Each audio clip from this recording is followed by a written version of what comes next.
Let's turn a cacao pod into chocolate. This is a cacao pod. It's kind of weird to think that it turns into this.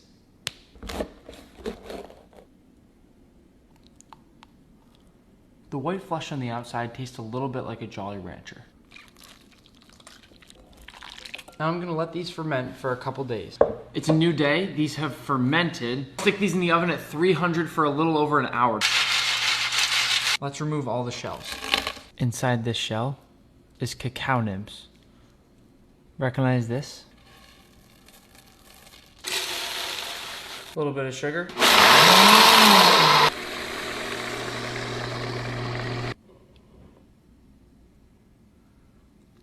Freeze this until set.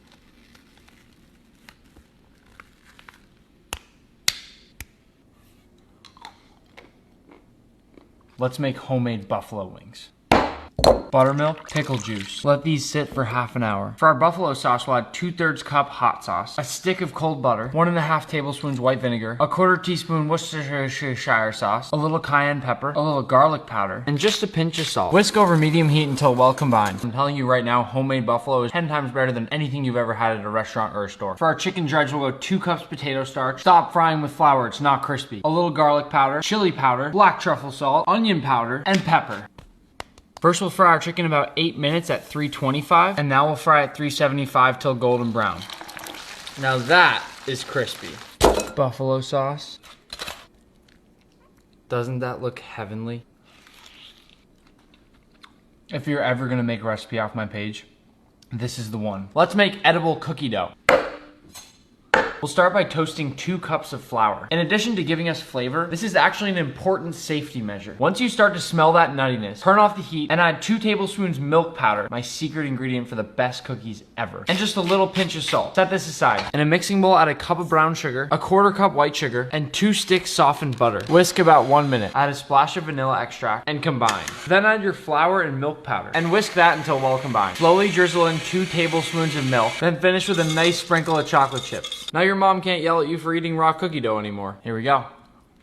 Hot take, cookie dough is better than cookies. Let's make maple candied bacon. 1 cup brown sugar, 1/2 cup maple syrup, nice squeeze of lemon juice. Once the sugar's dissolved, add a splash of whiskey, light it up.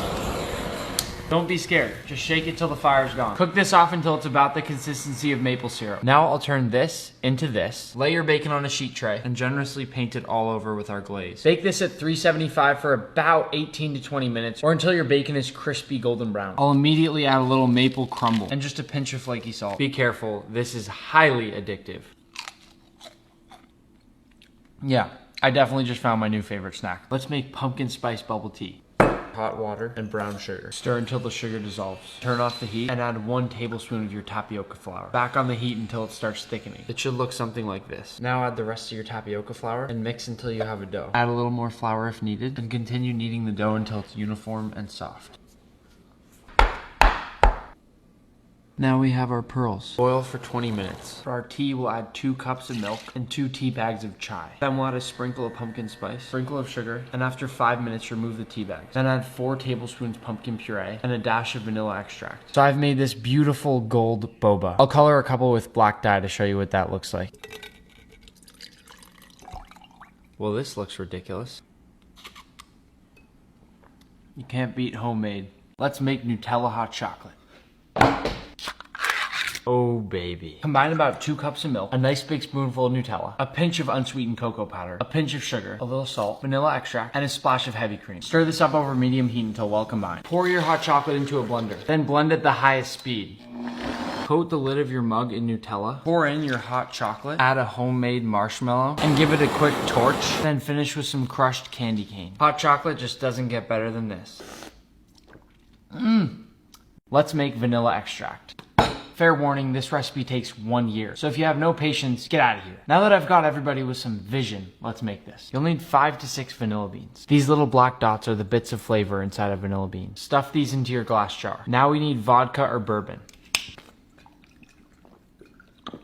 I'm kidding. Fill this up with about a cup of liquid. Then seal it and let it sit at room temp for 6 to 12 months to develop. This is way cheaper than buying vanilla extract. Make this now and it'll be ready in time for the holidays next year.